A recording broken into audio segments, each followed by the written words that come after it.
आज हम लोग कोऑर्डिनेशन केमिस्ट्री के चैप्टर में पढ़ेंगे जिसमें कोऑर्डिनेशन कंपाउंड्स आपके कोऑर्डिनेशन कंपाउंड्स केमिकल कंपाउंड जिनकी स्टीरियोकेमिस्ट्री रिएक्शन आईपीएसी नॉमेनक्लेचर अन्य कंपाउंड से डिफरेंट है।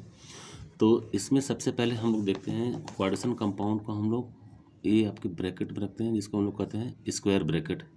This is your square bracket और इसमें आपके टोटल नंबर आपका सेंट्रल मेटल एटम से डायरेक्टली आपकी लिगेंड अटैच होते हैं और इन लिगेंड की संख्या आपकी 3 भी हो सकती है, 4 भी हो सकती है, 5 भी हो सकती है, 6 भी हो सकती है, 7 भी हो सकती है। और इस स्क्वायर ब्रैकेट को हम लोग कहते हैं कोऑर्डिनेशन स्फीयर। इसको हम लोग कहते हैं कोऑर्डिनेशन स्फीयर या this is your upper coordination sphere. और यहाँ पे एल मीन्स लिगेंड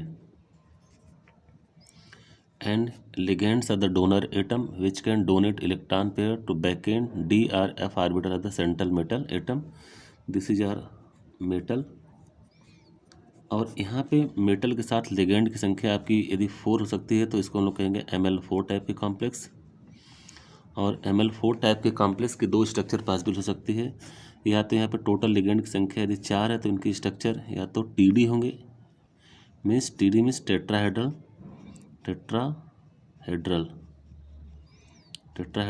एंड यदि आपकी स्क्वायर प्लेनर होगा तो इसको हम लोग कहते हैं स्क्वायर प्लेनर जिसके स्ट्रक्चर को हम लोग स्क्वायर की तरह दिखा सकते हैं। तो TD स्ट्रक्चर हो सकता है और स्क्वायर प्लेनर दोनों स्ट्रक्चर पॉसिबल हो सकता है यदि टोटल नंबर ऑफ लिगेंड की संख्या आपकी 4 हो।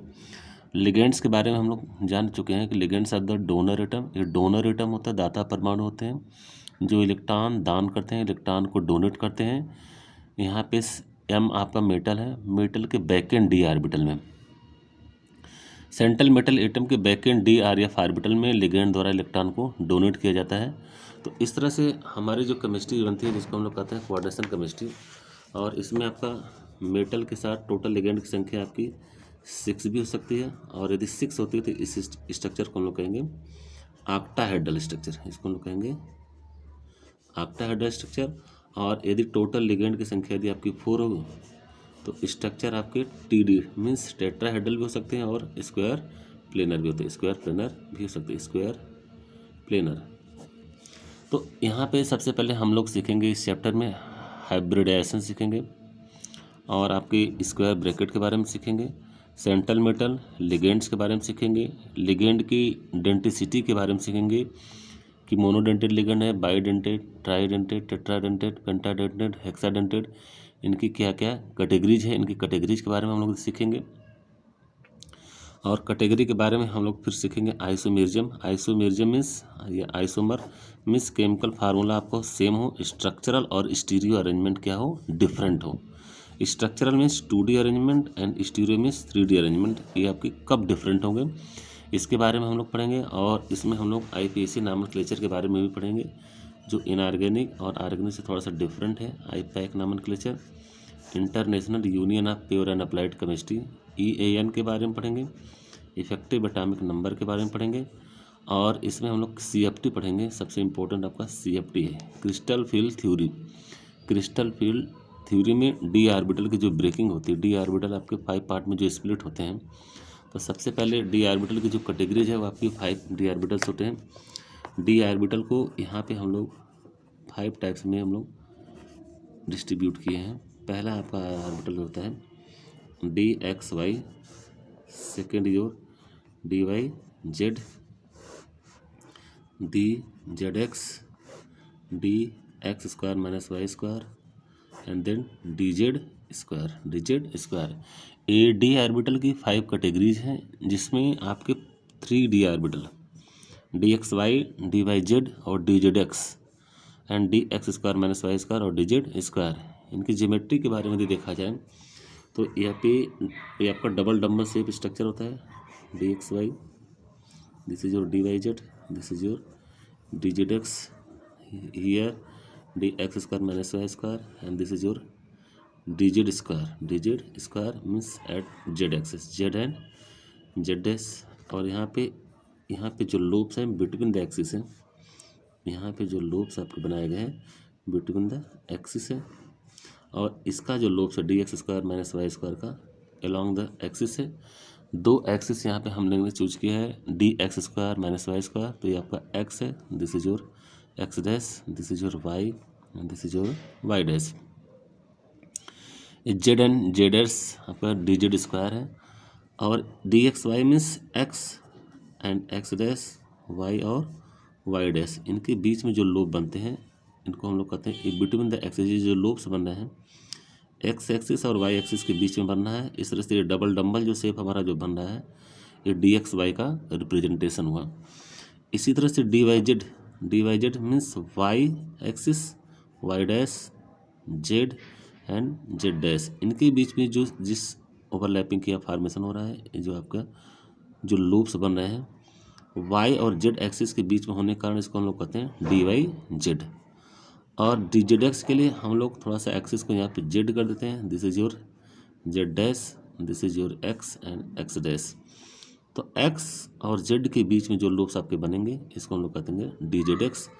और तीनों स्ट्रक्चर में आपके डबल डम्बल शेप आपके बन रहे हैं, डी एक्स वाई में भी, डी वाई जेड में भी, डी जेड एक्स में भी, और ये आपके D x square minus Y square का शेप है, this is your D Z square का शेप है। तो यहाँ जो तीन ऑर्बिटल आपको दिखाए गए हैं D x Y, D Y Z और डी जेड एक्स, इनके जो लोब्स हैं, इनके लोब्स एक्सिस के बीच में, यहाँ पे आपको क्लियर हो रहा होगा एक्स और वाई के बीच में आपके जो लोब्स बने हुए हैं इसको हम लोग कहते हैं डी एक्स वाई। वाई और जेड के बीच में यदि बने तो जिसको हम लोग कहते हैं डी वाई जेड, और जेड और एक्स के बीच में यदि लोब्स का फॉर्मेशन होता है तो इसको हम लोग कहते हैं डी जेड एक्स। और यहाँ पे एक्स और वाई के बीच में जो लोब्स बन रहे हैं आपके, ये अलोंग द एक्सिस, एक्सिस के ऊपर ही इनके लोब्स हैं, देख रहे हैं आपको एक्सिस के ऊपर इनके लोब्स हैं, एक्सिस के ऊपर ही इसके लोब्स को यहाँ दिखाया गया है, मीन्स अलोंग द एक्सिस। और यहाँ पे जेड और जेड डैश के बीच में आपको जेड एक्सिस दिखाई गई, जिसको हम लोग कहते हैं D Z square, this is your D Z square and this is your D x square minus Y square, D x square minus Y square का ये लोब्स है, this is your D Z square. तो इनके जो lobes हैं D x square minus Y square and D Z square, वो कहाँ पे along the axis, along the axis, along the axis इनके लोब्स हैं। And D x Y, D Y Z और डी जेड एक्स, इनके जो lobes हैं, lobes are between the axis, lobes are between the axis, between the axis, axis के बीच में इसके लोब्स हैं। अब यहाँ पे जो लिगेंड्स हैं, पहले हम लोग जानते हैं what is ligands. Ligands are the donor atom, ligands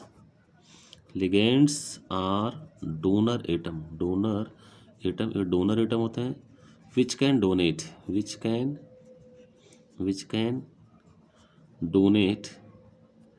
electron pair, हमेशा इलेक्ट्रॉन को पेयर में ही डोनेट करें, इलेक्ट्रॉन पेयर मीन्स इस तरह से इलेक्ट्रॉन पेयर टू वैकेंट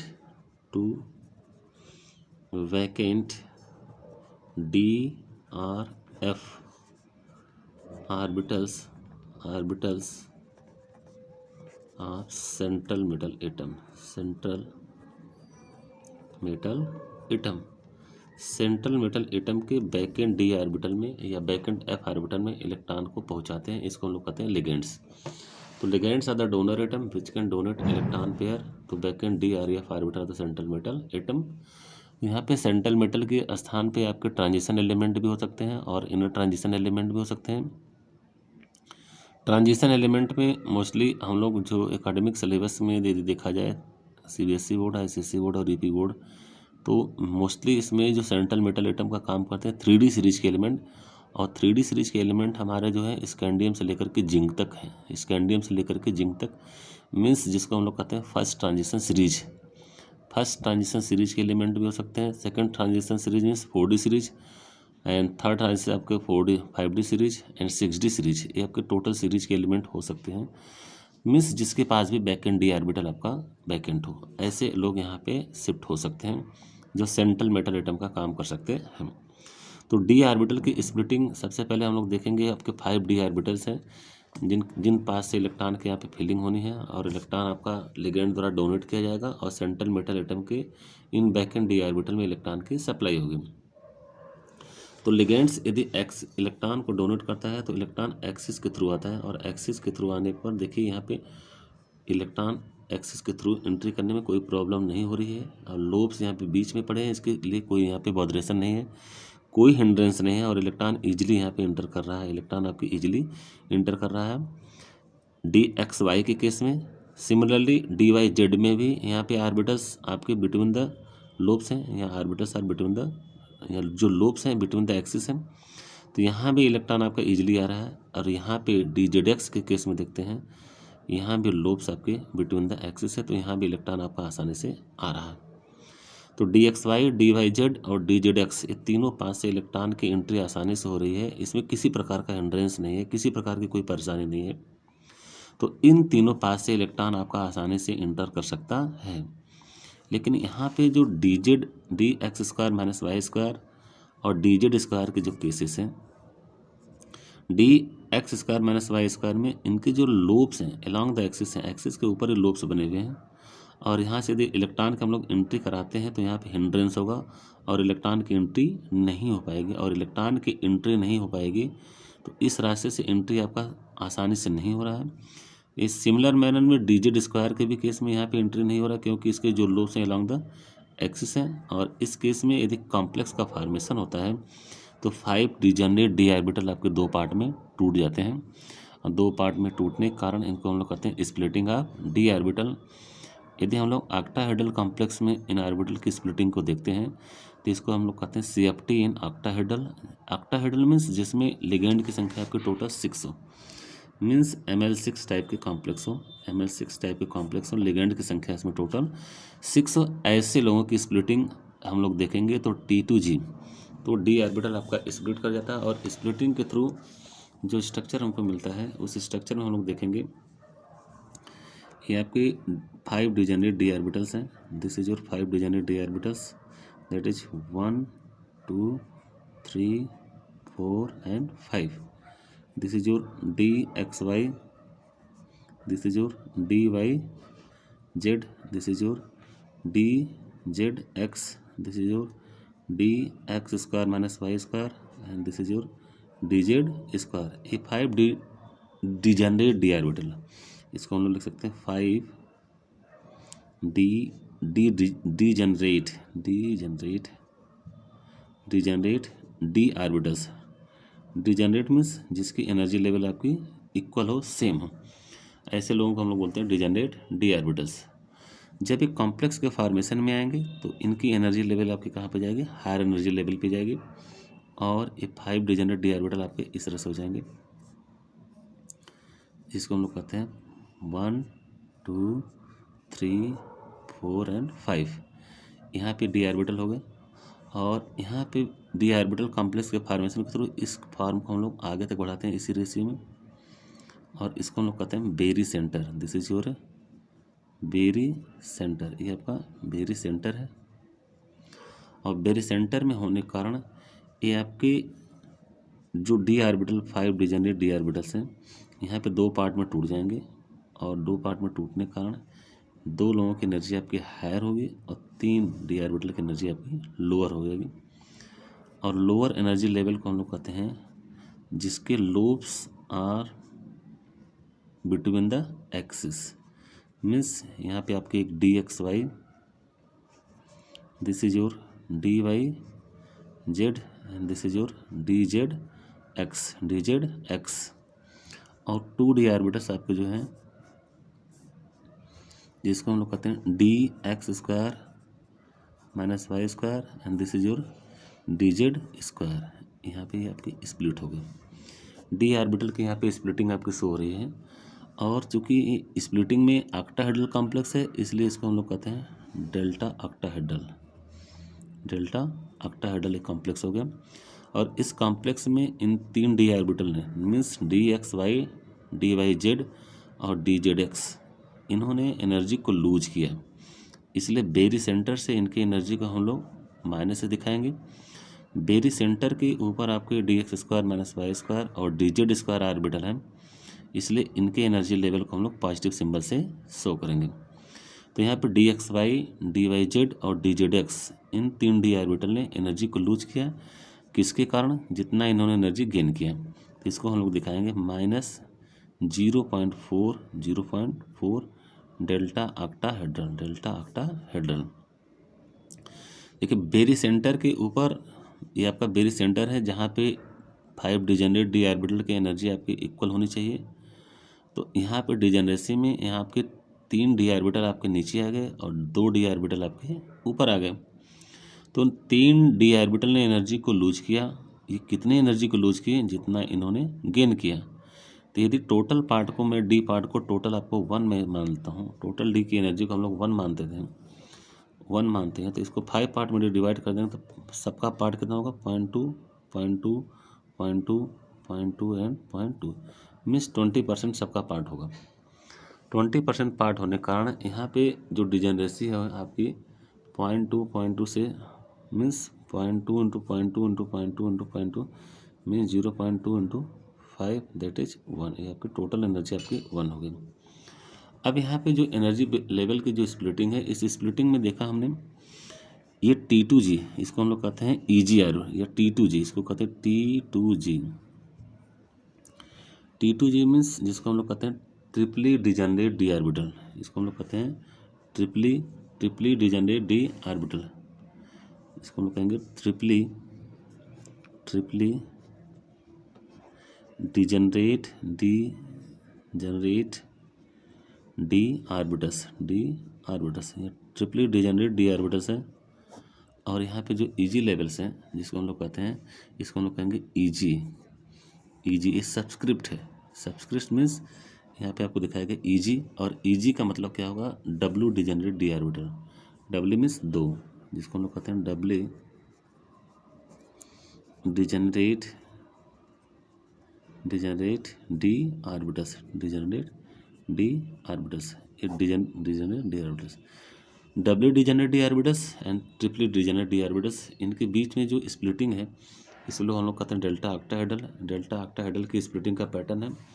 और डेल्टा ऑक्टाहेड्रल की स्प्लिटिंग के पैटर्न में हम लोगों ने देखा इन्होंने एनर्जी गेन किया, मीन्स EG ने एनर्जी गेन किया, तभी तो वेरी सेंटर के ऊपर गए हैं। और इन्होंने कितनी एनर्जी गेन किया? जितना इन्होंने लूज किया। तो इनकी टोटल एनर्जी कितनी हुई? 0.2 यदि तीनों 0.2 को हम लोग ऐड करें तो हमको मिलेगा 0.6, मीन्स इसको हम लोग लिखेंगे G प्लस 0.6 डेल्टा ऑक्टाहेड्रल। चूँकि EG ने एनर्जी को गेन किया इसलिए इसके सिंबल को हम लोग प्लस से दिखाएंगे। T2G ने एनर्जी को लूज किया इसलिए इनके सिंबल को हम लोग माइनस साइन से दिखाएंगे। तो इस प्रकार स्प्लिटिंग के पैटर्न में हम लोग निकालते हैं। इस पर न्यूमेरिकल प्रॉब्लम भी आपके पूछे जाते हैं। न्यूमेरिकल प्रॉब्लम में आपसे पूछा जाता है CFSE वैल्यू, जिसको हम लोग कहते हैं क्रिस्टल फील्ड स्टेबलाइजेशन एनर्जी। इसको हम लोग कहते हैं क्रिस्टल फील्ड स्टेबलाइजेशन एनर्जी। इस पे आपके न्यूमेरिकल पूछे जाते हैं, क्रिस्टल फील्ड स्टेबलाइजेशन एनर्जी। और CFSE फॉर डेल्टा ऑक्टाहेड्रल कितना हो जाएगा? -0.4 delta octahedral plus 0.6 delta octahedral. ये CFSE का फार्मूला हो गया आपके ऑक्टाहेड्रल के लिए। ये ऑक्टाहेड्रल की स्प्लिटिंग में हम लोगों ने देखा -0.4 delta octahedral plus 0.6 delta octahedral. और इस प्रकार ये आपके डी ऑर्बिटल की स्प्लिटिंग हो चुकी है। और यहाँ पे G सब्सक्रिप्ट जो यूज करता है, मीन्स यहाँ पे जो सब्सक्रिप्शन हम लोग T2G दिए हैं, यहाँ G मीन्स क्या होता है? जीरिड मीन्स क्या होता है? सिमेट्री। और यहाँ पे EG means W degenerate d orbital और T2G means triply degenerate d orbital. तो दोनों में सिमेट्री मिल रही है, क्योंकि ऑक्टाहेड्रल की जो स्प्लिटिंग होती है, ऑक्टाहेड्रल स्प्लिटिंग मीन्स इसमें टोटल लिगेंड्स आपके टोटल होंगे 6। और ये आपके इस तरह से बनेगा। पहले हम लोग एक स्क्वायर बना लेते हैं और स्क्वायर में एक सेंट्रल मेटल ले लेते हैं। सेंट्रल मेटल से पहले कॉर्नर को ऐड करिए, दूसरे को ऐड करिए, तीसरे को ऐड करिए, चौथे को, और एक ऊपर और एक नीचे। इस तरह से हम लोगों ने यहाँ पे टोटल लिगेंड्स ले लिए 6, मीन्स लिगेंड आपके और नंबर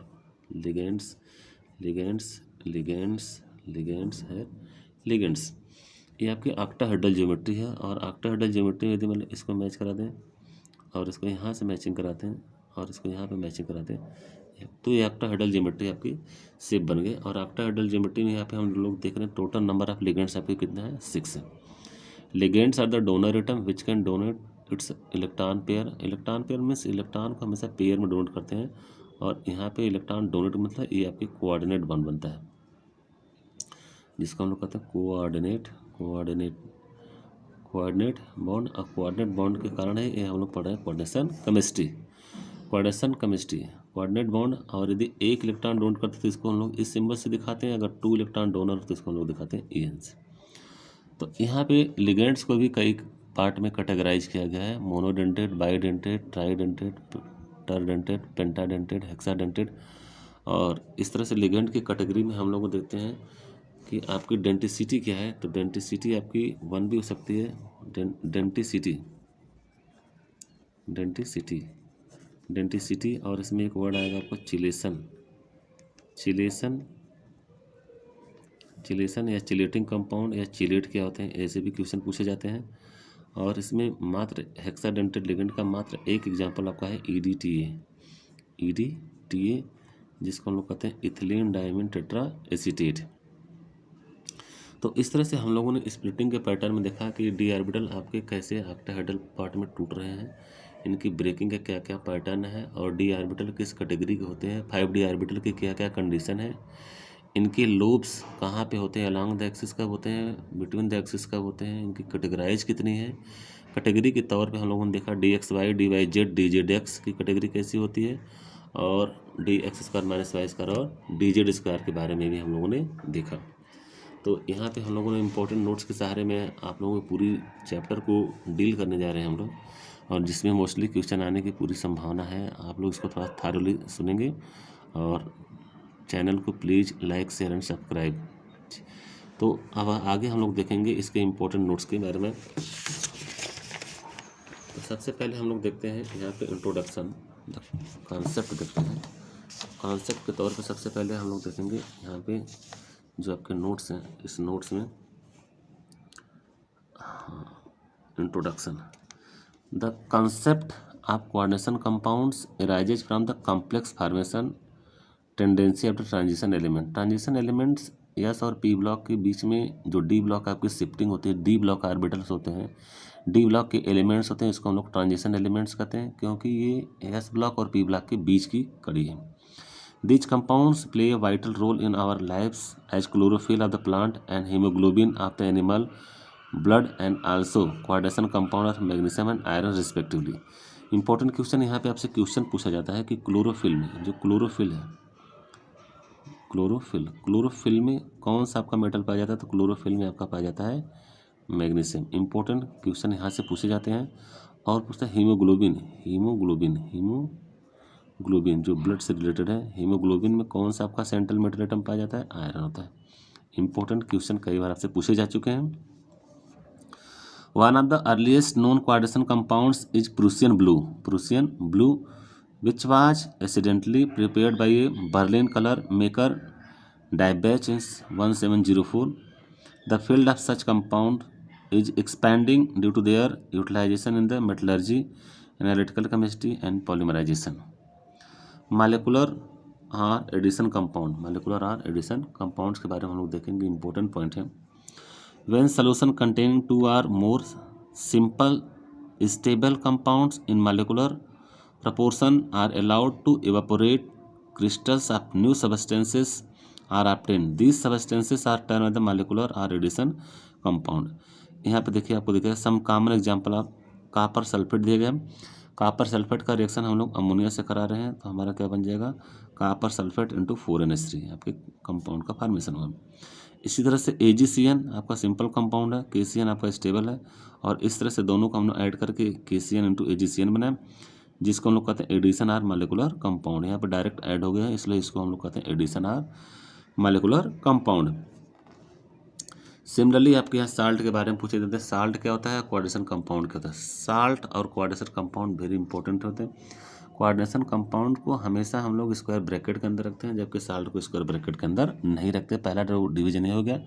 दूसरी चीज़ कि साल्ट को जब हम लोग वाटर में इसको डिजॉल्व करते हैं तो दो पार्ट में आपके वो अलग अलग कैटायन और एनायन में ब्रेक हो जाते हैं, जबकि कोऑर्डिनेशन कंपाउंड यदि न्यूट्रल फॉर्म है तो उसके साथ ऐसा होने वाला नहीं है। 4 KCN plus FeCN twice equal to FeCN twice into 4 KCN, ये आपका एडिशन हो गया। K2SO4 ये आपका पोटेशियम सल्फेट के साथ aluminium sulphate Al2SO4 thrice plus 24 water को इधर हम डायरेक्ट ऐड करते हैं तो हो जाएगा K2SO4 Al2SO4 thrice into 24 water, जिसको हम लोग कहते हैं एलम या इसको हम लोग फिटकरी के नाम से भी जानते हैं।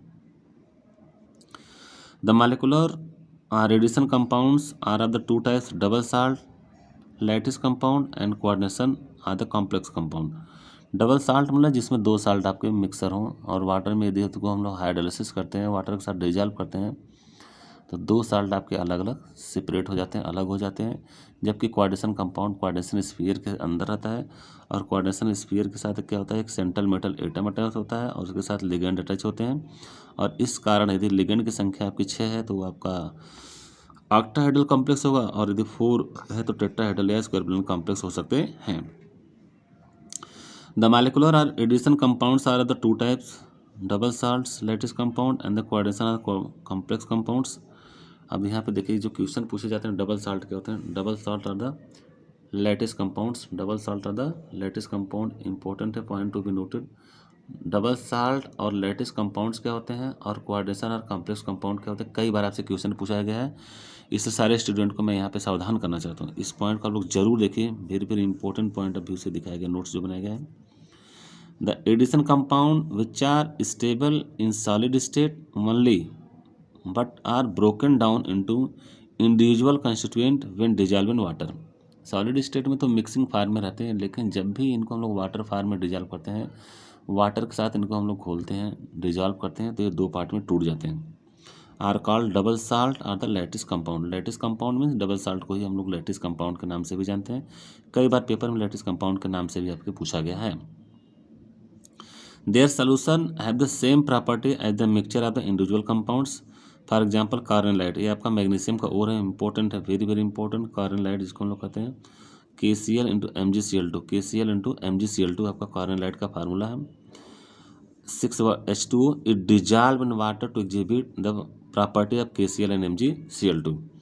सिमिलरली कोऑर्डिनेशन कंपाउंड आपके बड़े इंपॉर्टेंट होते हैं, जो स्टेबल आपके कंपाउंड बनाते हैं, जिसमें कोऑर्डिनेशन स्फीयर के अंदर आपका सेंट्रल मेटल एटम होता है और वो डायरेक्टली लिगेंड के साथ अटैच रहता है। The addition compound in which some of the constituent ions or molecules lose their identity and when dissolve in water they do not break, एक पूरी तरह से कम्प्लीटली ब्रेक नहीं होते हैं, और ऐसे कंपाउंड को हम लोग कहते हैं coordination compound, do not break up completely into individual ions are called the coordination compounds. The property of their solution are different than those of their constituents. In such compounds there is a complex ion which is a central metal ion with Lewis basis, central metal ion with Lewis basis। Lewis basis को हम लोग ligands के नाम से भी जानते हैं। Attached to it through the coordinate covalent compound। coordinate covalent compound अभी हम लोगों ने डिस्कशन किया इसके बारे में।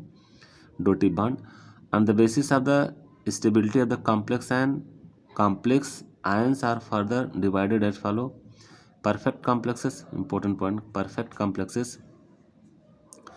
those in which complex ion is fairly stable and is either not dissociated or feebly dissociated in solution state। वो तो या तो पूरी तरह से ब्रेक ना हो, डिसोसिएट ना हो, ब्रेक ना करो, ऐसे लोग हम लोग स्टेबल कॉम्प्लेक्स है। जैसे K4FeCN6, यह आपके कैटायनिक फार्म में आपका पोटेशियम जो है एक कोऑर्डिनेशन स्फीयर के बाहर रखा गया है, और एनायनिक फार्म हमेशा कोऑर्डिनेशन स्फीयर के बाद रखे जाते हैं, कैटायन हमेशा पहले रखा जाता है। और IPAC नॉमेनक्लेचर में हम लोग सबसे पहले कैटायन का नाम रखते हैं, उसके बाद ligand, then central metal atom and then their oxidation state. इस चीज़ को हम लोग प्रीवियस वीडियो में जारी भी कर चुके हैं। K4FeCN6 जिसको हम लोग कहते हैं, जब एक कैटायनिक आपका आयनिक फार्म में ब्रेक होगा तो 4K हो जाएगा, 4K पोटेशियम पे 4 पॉजिटिव चार्ज हो जाएंगे, इसलिए इसे आपके कोऑर्डिनेशन कंपाउंड पे जो कोऑर्डिनेशन स्फीयर के अंदर है इनके ऊपर 4 नेगेटिव चार्ज आएगा। Attention please, very very important topics है। K4FeCN6 जिसमें आपका Fe का ऑक्सीडेशन स्टेट आपका +2 होगा। क्यों? 6 साइनाइड है, मीन्स -6 प्लस 4 -2 हो जाएगा। -2 को हम लोग इक्वल की उस साइड ट्रांसफर करेंगे तो Fe = +2 हो जाएगा। तो यहाँ पे 4K + FeCN6 4 माइनस हुआ, जिसमें आपका Fe का ऑक्सीडेशन स्टेट आपका +2 हो, +6 साइनाइड होगा। एक फीबली डिसोसिएटेड होते हैं, फीबली बहुत कम डिसोसिएट होते हैं। इसी तरह से हम लोग देख लेंगे the ferrocyanide FeCN6 4 -4 is so dissociated that it can be considered as a practically undissociated and does not give the test of the Fe+2 and cyanide ions. Imperfect complexes, those in which complex ion is less stable and is reversibly dissociated to give the enough simple ions and thus imparts in their test. जैसे K2 CdCN4 है आपका 2K positive, CdCN4 negative में आपका convert हुआ, Cd+2 है 4CN, ये अप्रेसेबली dissociated है, हमेशा डिसोसिएट हो जाते हैं और अलग अलग पार्ट में ब्रेक हो जाते हैं। यहाँ पे नोट में आपको लिखा गया है, very important, an imperfect complex may be too unstable to exist as they may be completely dissociated in solution. It then becomes a double salt. अब यहाँ पे एग्जांपल आपको दिखाया गया, वेरी इंपॉर्टेंट टॉपिक्स है, ये आपके क्वेश्चन में पूछे भी जाते हैं। इंपॉर्टेंट टॉपिक्स थोड़ा सा ध्यान दीजिए। The number of ions form in aqueous solution by the compound this CONH3 4Cl2 and Cl। अब यहाँ पे हमको टोटल दिखाना है कि कितने कॉम्प्लेक्स आपके बनेंगे। तो टोटल यहाँ पे आयंस आपको बताना है, तो CONH3 4Cl2 इस आयन को यदि हम लोग देखेंगे तो ब्रेक जब करेंगे तो यहाँ पे क्लोराइड आयन का जो कोऑर्डिनेशन स्फीयर के बाहर है, ये एनायनिक है, इलेक्ट्रोनेगेटिव है, इसके ऊपर नेगेटिव चार्ज आएगा, और इस कोऑर्डिनेशन स्फीयर जो कोऑर्डिनेशन स्क्वायर ब्रैकेट के ऊपर, इसके ऊपर पॉजिटिव चार्ज होगा। तो इस तरह से हम लोगों ने देखा यहाँ पे एक आयन आपका Cl नेगेटिव और दूसरा आयन आपका एक कोऑर्डिनेशन कंपाउंड वाला हो गया। तो टोटल आयन की संख्या यहाँ पे कितनी हो जाएगी? 2। Important, very important question, point to be noted. यहाँ पे जब भी कंपाउंड आपका टूटेगा तो जो एनायन होता है कोऑर्डिनेशन स्फीयर के बाद लगा जाता है, कैटायन हमेशा कोऑर्डिनेशन स्फीयर के पहले लगा होता है। तो जब भी हम लोग इनको डिसोसिएट करेंगे तो 2 पार्ट में टूटेगा, जिसमें क्लोराइड आयन बनेगा और यहाँ पे कोऑर्डिनेशन स्फीयर के पॉजिटिव चार्ज होगा। सेकंड कह रहा है, सेकंड जो क्वेश्चन है, why NH3 forms coordinate complexes while the isoelectric species CH4 does not. यहाँ पे NH3 मीन्स आपका नाइट्रोजन के साथ 3 हाइड्रोजन लगे हुए हैं, while the isoelectronic means electron की संख्या जिसमें सेम हो, CH4 डज नॉट। यहाँ पे NH3 आपके कोऑर्डिनेट कंपाउंड की तरफ बिहेव कर रहे हैं, लेकिन पर CH4 नहीं कर रहा है, क्योंकि अमोनिया के स्ट्रक्चर में हम लोगों ने देखा कि अमोनिया के पास क्या होते हैं, अमोनिया मीन्स इसके पास लोन पेयर होते हैं।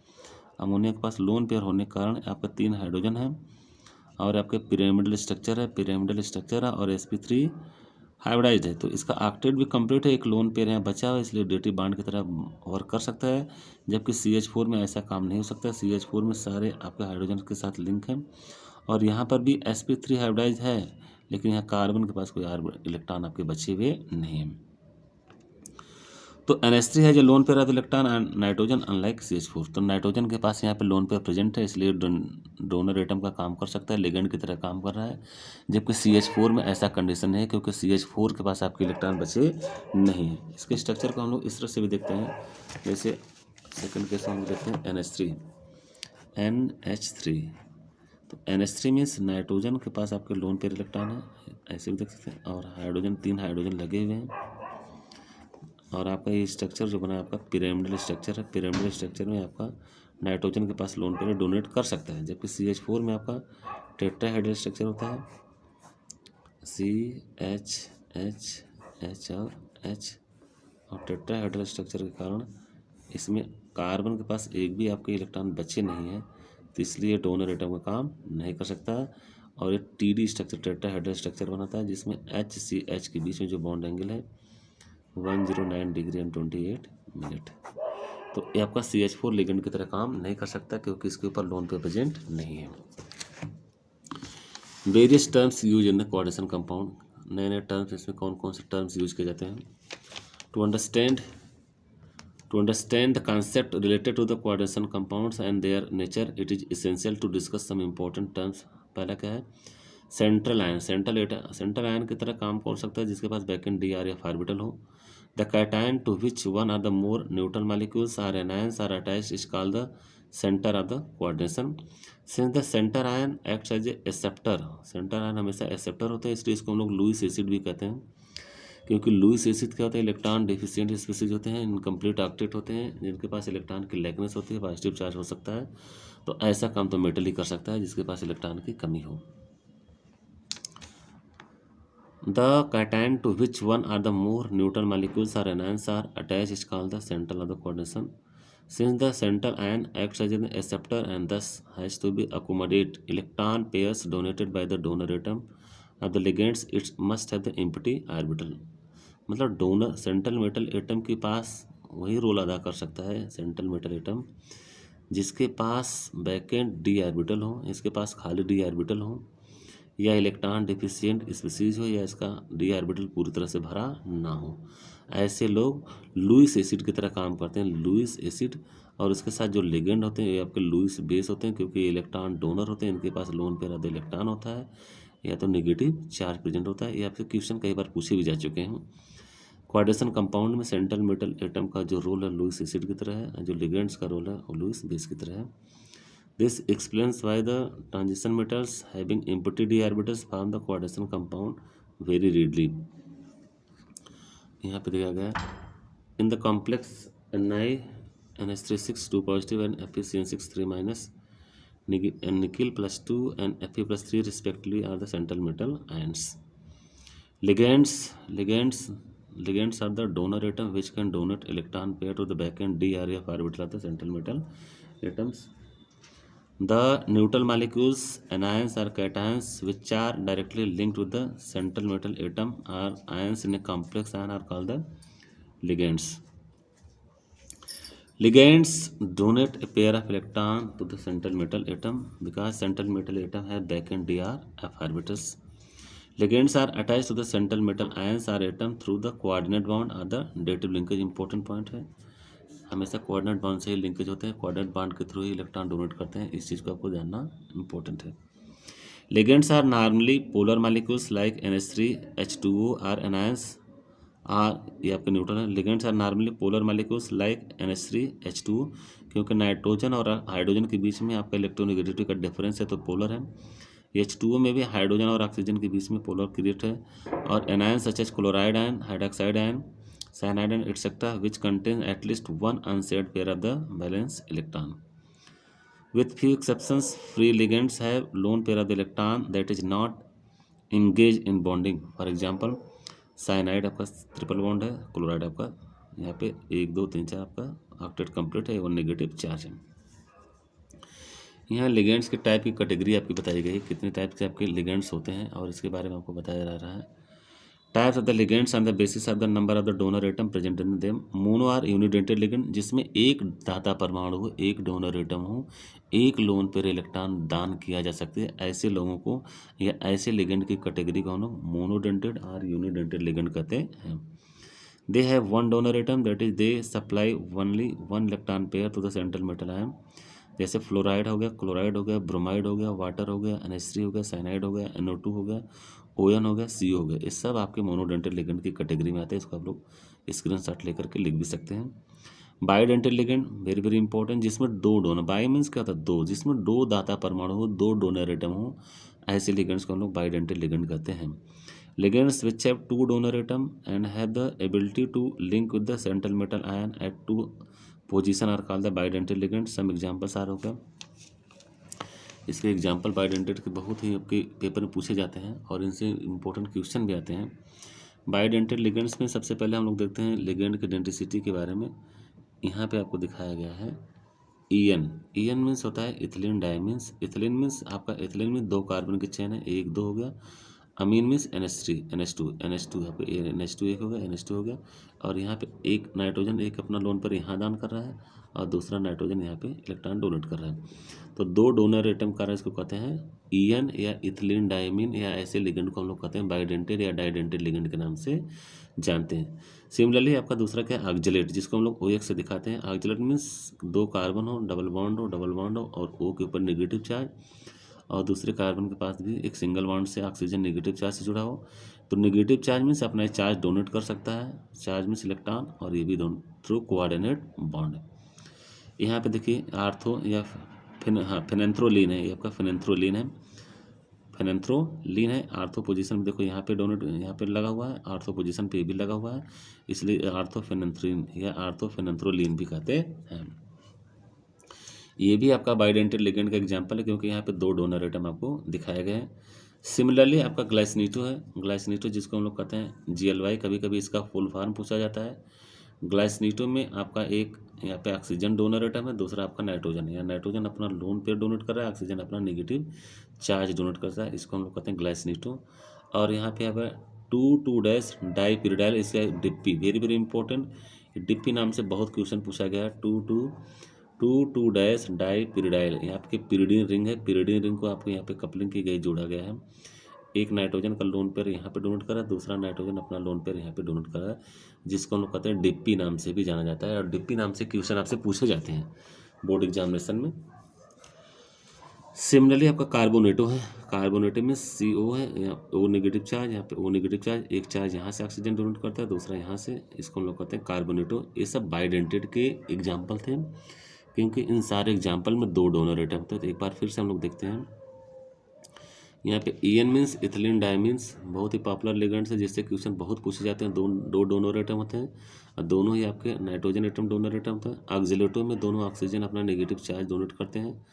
और आर्थोफेनेंथ्रोलीन में आप आर्थो पोजीशन पर लगा बेंजीन से, आर्थो पोजीशन पर नाइट्रोजन लगा, ये भी आर्थो पोजीशन से। ये जो नाइट्रोजन है अपना लोन पेयर यहाँ पे डोनेट करने की कैपेसिटी रखते हैं, इसलिए इसको कहते हैं आर्थोफेनेंथ्रोलीन।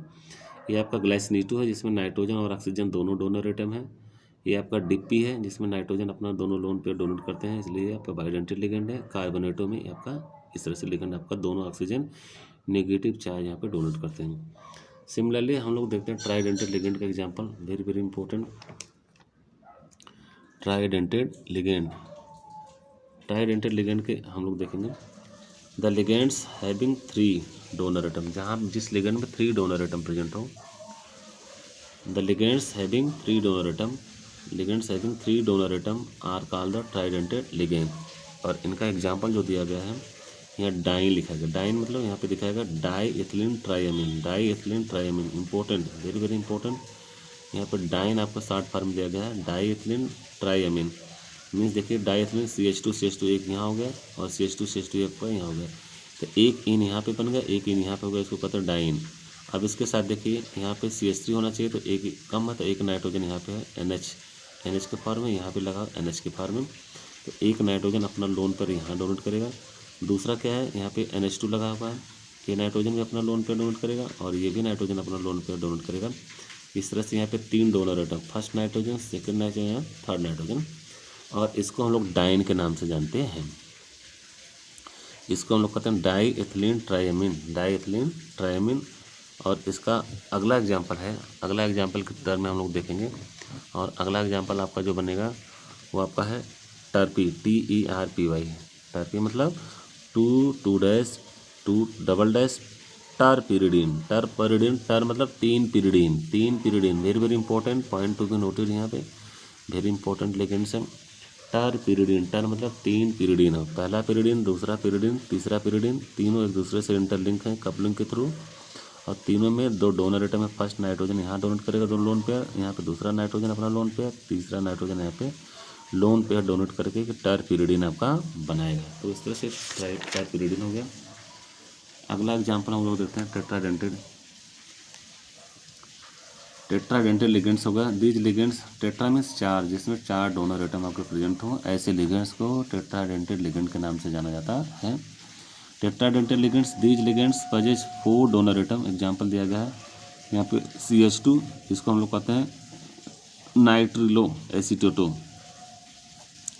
नाइट्रिलो एसीटेटो मीन्स नाइट्रोजन हो गया एक, और 1 2 3 3 ऑक्सीजन डोनर एटम हो गए। तो एक नाइट्रोजन अपना लोन पर यहाँ पे डोनेट कर रहा है, और यहाँ पे एसीटेट आयन नेगेटिव चार्ज और नेगेटिव चार्ज 4 डोनर एटम आपके प्रेजेंट हो गए। इसको हम लोग कहते हैं नाइट्रिलो एसीटेटो। नाइट्रिलो एसीटेटो इम्पोर्टेंट, वेरी वेरी इंपॉर्टेंट। ये आपके टेट्राडेंटल लिगेंड के एग्जाम्पल हैं, टेट्राडेंटल लिगेंड की एग्जाम्पल है नाइट्रिलो एसीटेटो। और यहाँ पे ट्राइन के भी आपका टेट्राडेंटल लिगेंड का एग्जाम्पल है ट्राइन, जिसमें 3 इन लगे हुए हैं, 3 3s2 की रिपीटिंग यूनिट हो। देखिए यहाँ पे एक बार CH2 यहाँ पे रिपीट किया, CH2 दूसरा CH2 यहाँ पे रिपीट किया है, तीसरा CH2 यहाँ पे रिपीट किया है। डोनर एटम हमको कितने रखने हैं? 4 रखने हैं, क्योंकि हमको टेट्राडेंटल लिगेंड इसको बनाना है। तो टेट्राडेंटल लिगेंड में एक नाइट्रोजन डोनर एटम आपका यहाँ पे हो गया, दूसरा नाइट्रोजन यहाँ, तीसरा यहाँ, चौथा यहाँ पे, और इस चारों नाइट्रोजन मिलकर 4 कोऑर्डिनेट बॉन्ड बना रहे हैं, जिसको हम लोग कहते हैं टेट्राडेंटेड लिगेंड, या इसको ट्राई इथिलीन टेट्रामीन के नाम से भी जाना जाता है। इसमें आपके 4 नाइट्रोजन डोनर एटम होंगे, चारों नाइट्रोजन अपने लोन पे डोनेट करेंगे। इस तरह से जो लिगेंड की कैटेगरी, इसको हम लोग कहते हैं टेट्राडेंटेड लिगेंड। पेंटाडेंटेड लिगेंड का बहुत बेस्ट एग्जांपल है, जिसके लिए हम लोग यूज करते हैं पेंटाडेंटेड लिगेंड में EDTA।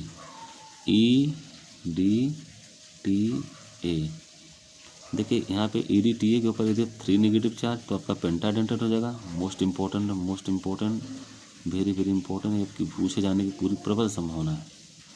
EDTA के ऊपर 3 नेगेटिव चार्ज हो तो पेंटाडेंटेड लिगेंड, और EDTA के ऊपर यदि हम लोग 4 नेगेटिव चार्ज यहाँ पे अटैच करते हैं तो आपका हेक्साडेंटेड लिगेंड की तरह काम करता है।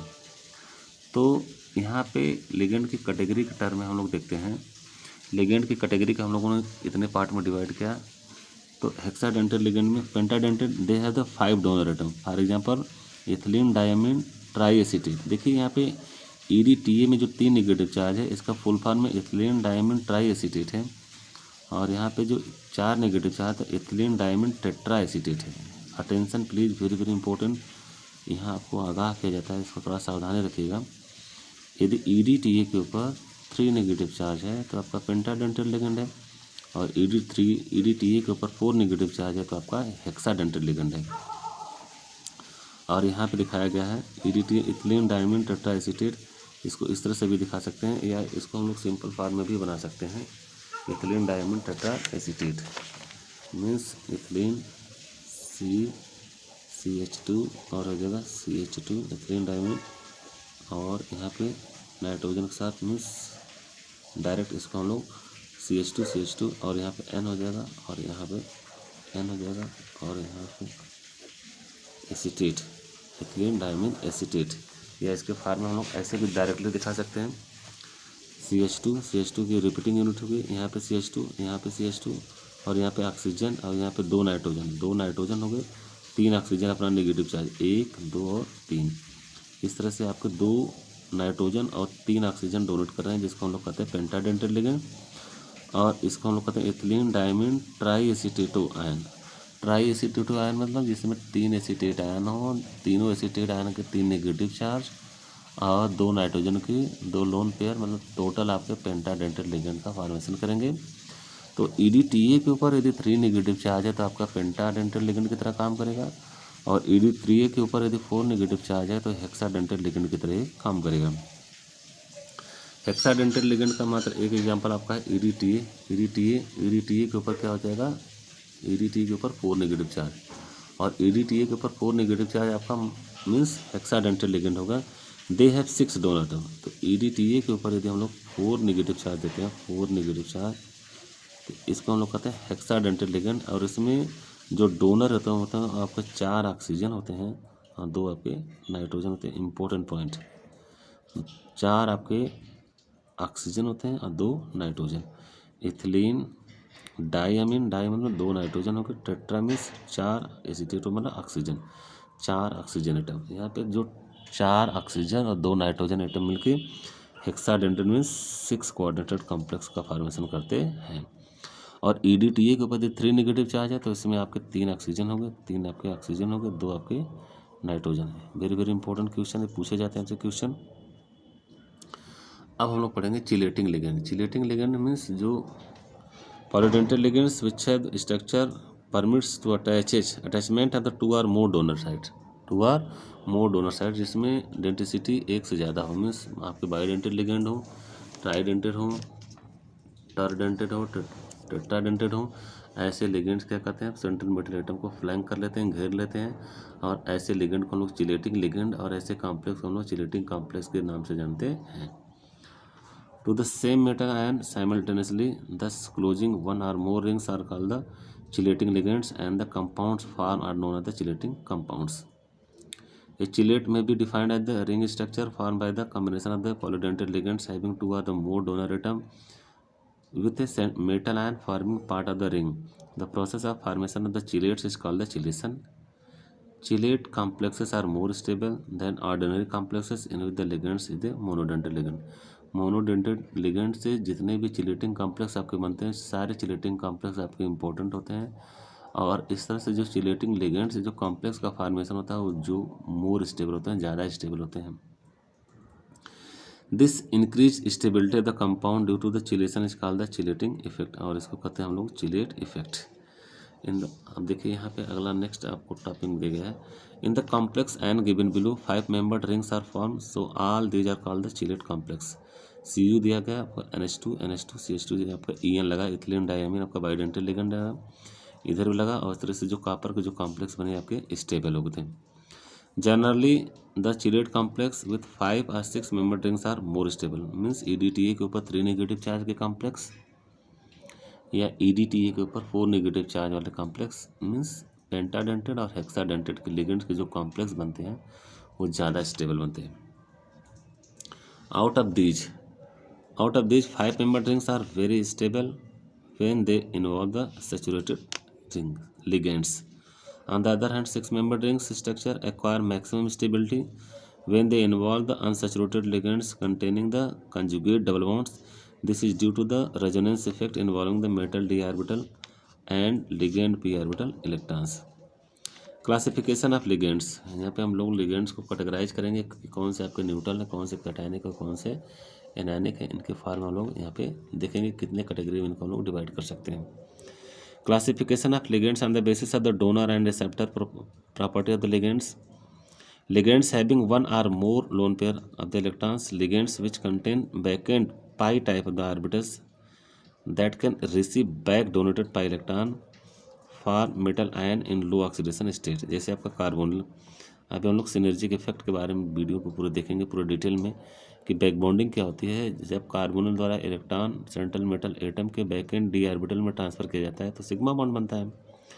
और वहीं जब सेंट्रल मेटल एटम के फुल डी ऑर्बिटल से इलेक्ट्रॉन को कार्बोनिल की पाई स्टार ऑर्बिटल में बैक बॉन्डिंग के थ्रू इलेक्ट्रॉन डोनेट किया जाता है तो पाई बॉन्ड का फॉर्मेशन होता है। एक प्रीवियस वीडियो में ऑलरेडी लिंक जारी कर बताया जा चुका है, बहुत ही डिटेल इसका पिक्चर हम लोग देख चुके हैं। CO NO CN NC RNC R3P R3S या alpha alpha dipyridyl orthophenanthroline, all these ligands also have filled donor orbital in addition to back and pi type of the acceptor orbitals. Thus in their complexes both metal and ligands function as donor and the acceptors. Metal आपके देखो, जब ligand से electron आपको metal में जा रहे हैं और मेटल से लिगेंड आपको लिगेंड में ट्रांसफर, इसको कहते हैं एमएल टाइप का। तो सिग्मा और पाई बॉन्ड दोनों का फॉर्मेशन यहाँ पे दिखाया गया है। और जब लिगेंड के पी ऑर्बिटल से मेटल के डी ऑर्बिटल में इलेक्ट्रॉन का ट्रांसफर होता है तो सिग्मा बॉन्ड बनता है, और मेटल के फुली फिल्ड डी ऑर्बिटल से और आपके लिगेंड के p orbital back and pi star p orbital में इलेक्ट्रॉन का ट्रांसफर होता है तो पाई बॉन्ड का फॉर्मेशन इंपॉर्टेंट है। Ligands which do not show vacant orbitals to receive back donation electron from the metal, जैसे H2O हो गया, NH3 हो गया, फ्लोरीन हो गया। नेक्स्ट में हम लोग देखते हैं ligands having no lone pair of the electrons but have a p bonding electron, जैसे एथाइलिन हो गया, बेंजीन हो गया, साइक्लोपेंटाडाइनल हो गया। यहाँ पे ऐसे भी लोग हैं जिनके ऊपर कोई चार्ज नहीं है। पॉलीडेंटेड लिगेंड्स यहाँ पे दिया गया, polydentate ligands have the flexidentate character. It is not necessary that all the donor atom present in the polydentate ligands should form coordinate bonds with the central metal ion. There are the certain ligands which have 2 or more donor atom, but during the formation of the complexes only one donor atom is attached to the metal ion. Such ligands are called the ambidentate ligand or such as the cyanide. यहाँ पे 2 donor atom हो, एक बार जब carbon donate करेगा तो nitrogen नहीं करेगा, nitrogen donate करेगा तो कार्बन नहीं करेगा। ऐसे लिगेंड को एम्बिडेंटेड लिगेंड कहते हैं जिसमें 2 डोनर एटम आपके प्रेजेंट हो। कोऑर्डिनेशन नंबर इंपॉर्टेंट है। Coordination number, the number of atoms of the ligands that are directly bonded to the central metal atom or ion by the coordinate bond is known as the coordination number of the metal atom or the ion। Means coordination sphere के अंदर जितने भी ligand directly आपके central metal atom से attach होते हैं वही आपका कोऑर्डिनेशन नंबर होता है। यदि मोनोडेंटेड लिगेंड है तो जितने आपके मोनोडेंटेड लिगेंड होंगे वही उनका कोऑर्डिनेशन नंबर होगा। बाइडेंटेड लिगेंड यदि हैं तो उनका हम लोग डबल कर देते हैं। मीन्स यदि EN आपके 3 लगे तो 3 दूनी 6 मानते हैं, अगर EN 2 लगे तो 4 हम लोग मान के चलते हैं। It is actually that the number of the coordinate covalent which ligands form with the central metal atom of the ion. Some common coordination numbers exhibited by the metal ions are 2, 4 and 6। The light transition metals exhibit 4 and 6 coordination while heavy transition metals may exhibit coordination number more than 6। For example, the coordination number of the nickel in complex NiNH3 4 Cl2 is 4। क्योंकि यहाँ पे coordination sphere के अंदर जो आपके ligands आपके total कितने हैं 4 अमोनिया लगा है और Cl2 तो आपका कोऑर्डिनेशन स्फीयर के बाहर दिखाया गया है। तो यहाँ पे कोऑर्डिनेशन नंबर इसका निकल का 4 हो जाएगा। एंड दैट है platinum in the complex K2 PtCl6। यहाँ पे प्लेटिनम के साथ डायरेक्ट 6 क्लोरीन लगे हुए हैं, कोऑर्डिनेशन स्फीयर यहाँ पे बंद है, तो यहाँ पे टोटल आपके कोऑर्डिनेशन नंबर हो जाएंगे 6 हो गए। अब हम लोग पढ़ेंगे coordination sphere. Coordination sphere, the central metal atom and the ligands directly attach to it are collectively term as the coordination sphere. Coordination sphere को हम लोग स्क्वायर ब्रैकेट से दिखाते हैं जिसमें सेंट्रल मेटल एटम के साथ डायरेक्ट आपके लिगेंड अटैच होते हैं। Coordination sphere is written inside square bracket. For example जैसे यहाँ पे दिया गया स्क्वायर ब्रैकेट है, कोबाल्ट आपका एक सेंट्रल मेटल एटम है, NH3 यहाँ पे लिगेंड की संख्या टोटल 6 दी गई है, 3 पॉजिटिव चार्ज है, ये आपका कैटायनिक कॉम्प्लेक्स है। The central metal atom and the ligands inside the square bracket behave as a single entity. The part outside the bracket is called the ionisation sphere. The species present in the coordination sphere are non ionisable. The species present in the ionisation sphere are ionisable. आपको NiNH3 4 दिया गया है, यहाँ पे Cl2 दिया गया है। ये जो कोऑर्डिनेशन स्फीयर के अंदर जितना भी आपके एंटिटी रहेंगे, कोऑर्डिनेशन स्फीयर के जितने अंदर एंटिटीज रहेंगे वो आपके non ionisable. Important, very very important point, थोड़ा सा इसको ध्यान से आप लोग समझिएगा। ये पूरी जो कोऑर्डिनेशन कंप्लीट जो यहाँ पे लिगेंड से एक कोऑर्डिनेशन नंबर है, कोऑर्डिनेशन नंबर आपके टोटल कितने हैं 4 है गए। ये आपका कोऑर्डिनेशन स्फीयर दिखाया गया है। कोऑर्डिनेशन स्फीयर में आपका निकिल आपका ये आपका सेंट्रल मेटल आयन इसको कहते हैं। निकिल को हम लोग कहेंगे सेंट्रल मेटल आयन, और ये जो आपको डॉटेड लाइन से पूरा कोडिंग दिखाई गई इसको हम लोग कहते हैं कोऑर्डिनेशन स्फीयर। मीन्स जिसमें आपका स्क्वायर ब्रैकेट पूरा लगा हो इसको हम लोग कहते हैं कोऑर्डिनेशन स्फीयर। और यहाँ पे जो Cl2 लगा है ये आयनाइजेबल स्फीयर है, ये कभी भी आयनाइजेशन इसका हो सकता है और कभी भी प्रेसिपिटेट किसी कैटायन के साथ हो सकता है। Oxidation state very very important, पूरे केमिस्ट्री में सबसे इंपॉर्टेंट पॉइंट है oxidation state. Oxidation state, it is the number which represent the electric charge on the central metal atom of the complex ion. For example, oxidation number of iron, cobalt and nickel in FeCN6 4 minus CuNH3 and Na+2 0 respectively। तो oxidation number निकालने का important तरीका मैं आप लोगों को बता दे रहा हूँ। ऑक्सीडेशन नंबर मीन्स जैसे FeCN6 4 माइनस, यहाँ दिया गया FeCN6, यहाँ पे CN6 है और यहाँ पे 4 नेगेटिव चार्ज है।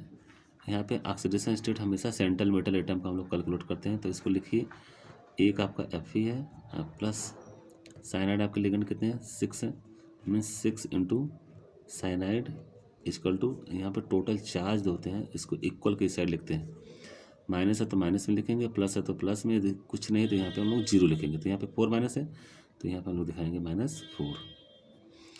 और Fe प्लस 6 इंटू साइनाइड का ऑक्सीडेशन स्टेट होता है आपका -1, ये हमेशा याद रखना पड़ेगा आपको, equal to -4 means Fe -6 equal to -4, that is Fe equal to -4 + 6 और Fe इक्वल टू हो जाएगा +2। तो ऑक्सीडेशन स्टेट को नंबरिंग करते समय आईपीएसी नामक क्रिस्टल लिखते समय हम लोग हमेशा इसको रोमन नंबर में यूज करते हैं। तो फर्स्ट के लिए दिस यूज करेंगे, सेकंड के लिए दिस, थर्ड के लिए इसको दिस और फोर्थ के लिए इस तरह से हम लोग रोमन नंबर का यूज करते हैं हमेशा। तो यहाँ पे oxidation state central metal atom का हम लोग कैसे कैलकुलेट किए। सेकंड हम लोग देख सकते हैं CONH3 का भी देख सकते हैं और NiCO4 में आपका कार्बोनल आपका NiCO4 का आपका 0 हो जाएगा रिस्पेक्टिवली, क्योंकि आपका कार्बोनल जो है न्यूट्रल लिगेंड से। The charge of the complex is the sum of the charges of the constituent parts. Total आपके कॉन्स्टिट्यूएंट पार्ट आपके इक्वल होने चाहिए ताकि आपका जो स्टेबिलिटी है वो बनी रहे। Effective atomic number very very important. यहाँ इफेक्टिव एटॉमिक नंबर एक नंबर है, नंबर मतलब एक संख्या है जिसमें इनर्ट गैस का आपका नंबर आना चाहिए। इनर्ट गैस में आपके हीलियम, नियान, आर्गन, क्रिप्टॉन, जेनान और रेडान जो होते हैं इनको इनर्ट गैस, अक्री गैस या स्टेबल एटम के बारे में जाना जाता है। तो इनके इलेक्ट्रॉन्स के आउटर मोस्ट शेल में यदि हीलियम को छोड़ दिया जाए तो नियान, argon, krypton, जेनान, radon means total electron आपके या तो 18 हो या तो 54 हो या तो 86 हो। ये इलेक्ट्रॉनिक कॉन्फ़िगरेशन यदि किसी भी कोऑर्डिनेशन कंपाउंड के लिए मिलती है तो उसको हम लोग स्टेबल जोन में मानते हैं। और इस तरह से एक रूल बनाया गया है जिसको हम लोग कहते हैं EAN रूल या effective atomic number. In order to explain the stability of the complex, Sedgwick proposed effective atomic number. It can be defined as the resultant number of the electrons with the metal atom or ion after gaining electron from the donor atom to the ligands. The EAN generally coincides with the atomic number of the next noble gas in the some cases. EAN is calculated by following relation. यहाँ पे EAN को calculate करने का तरीका बताया गया, आपका formula है। पहले हम लोग क्या करेंगे, atomic number of central metal, atomic number of central metal atom का पहले लिख लेंगे, minus number of electron last in the formation. यदि इलेक्ट्रॉन लास्ट होते तो उसको हम लोग माइनस से दिखाते हैं, plus number of electron gain from the donor atom of the ligands. फिर इसके बाद हम लोग देखते हैं कि सेंट्रल मेटल एटम लिगेंड द्वारा कितने इलेक्ट्रॉन यहाँ पे गेन कर रहा है। The effective atomic number value of the different metal in their respective complexes are tabulated। यहाँ पर दिखाया गया, जैसे आपको दिखाया गया एग्जाम्पल नंबर 3 में इफेक्टिव एटॉमिक नंबर का पता NiCO4 में। तो देखिए सबसे पहले हम लोग लिखते हैं NiCO4 में, NiCO4 में। अब देखिए निकेल आपका सेंट्रल एटम है, इसका एटॉमिक नंबर होता है 28 प्लस टोटल लिगेंड्स आपके टोटल यहाँ पे 4 है, means 4 into denticity of the ligand. 4 carbon में डेंटिसिटी कितनी थी, 2 इलेक्ट्रॉन की कैपेसिटी है, मीन्स 28 प्लस 8 है आपका होगा 36। तो इस तरह से हम लोग EAN को कैलकुलेट करते हैं।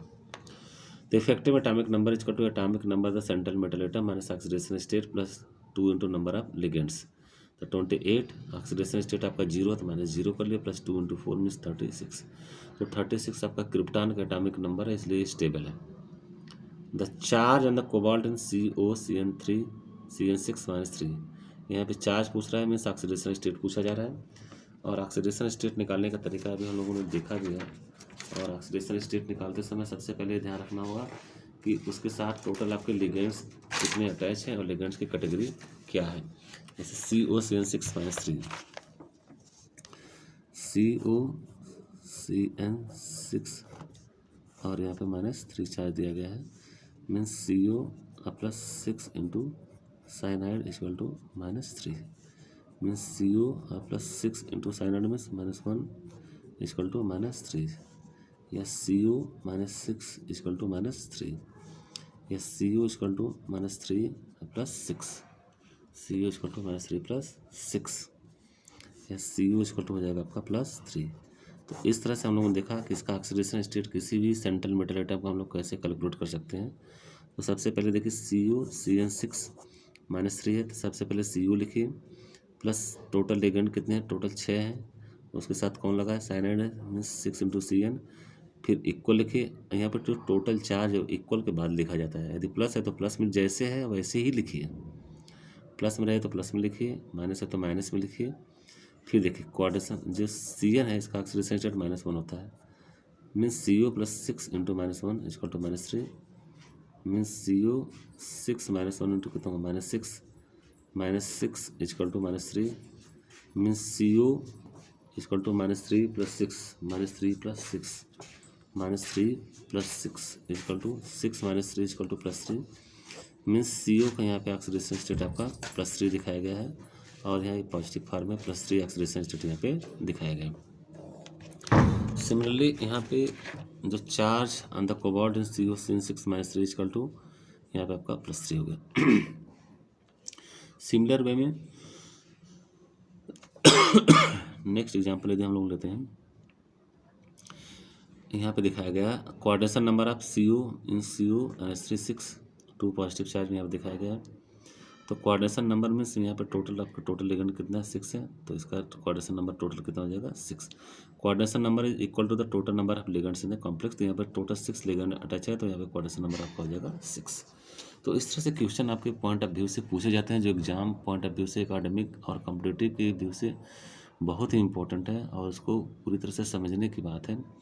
और इस वीडियो में पूरी तरह से कोशिश की गई कि हर चीज़ को एक एक पॉइंट को पूरी तरह से एक्सप्लेन किया जाए, ताकि जो बच्चे अभी फ्रेशर हैं, जो अभी सीख रहे हैं, जो अभी नहीं जानते थे, उनके लिए भी आपका वीडियो इंपॉर्टेंट साबित हो। जो बच्चे ऑलरेडी जानते हैं उनके लिए तो सुपर इम्पोर्टेंट है, ताकि एग्जामिनेशन में ज़्यादा से ज़्यादा क्वेश्चन वो आराम से कर सकें। तो वीडियो को इस व्यू से बनाया जा रहा है ताकि जो बच्चे कंपटीशन की तैयारी कर रहे हैं उनके लिए भी आपका इम्पोर्टेंट वीडियो साबित हो। और जो बच्चे अभी आने वाले बोर्ड एग्ज़ाम की तैयारी कर रहे हैं, बोर्ड एग्ज़ाम की उनकी परीक्षाएँ होने वाली हैं, उसके लिए भी मैं बहुत बहुत शुभकामनाएँ देता हूँ, ताकि वो अच्छे से स्कोर करके तैयारी करके जाएँ। और कोशिश किया जाएगा इसमें ज़्यादा से ज़्यादा क्वेश्चन को सॉल्व कराया जाए, जिससे बच्चों की समझ बढ़े और ज़्यादा से ज़्यादा मार्क को स्कोर कर सकें। और इस आशय से ये वीडियो बनाया जा रहा है ताकि सारे बच्चों के लिए इफ़ेक्टिव हो, उनके लिए लाभप्रद हो। और इसका उद्देश्य यही है कि सब चीज़ बच्चे जो गांव के हों, दूर दराज के हों, टीचर की अवेलेबिलिटी नहीं है, वो भी सीख सकें और अच्छे से अच्छे मैटर को यहाँ पे प्रोवाइड कराया जा रहा है, ताकि स्क्रीनशॉट लेकर के अपने नोट्स को भी वो लिख सकें।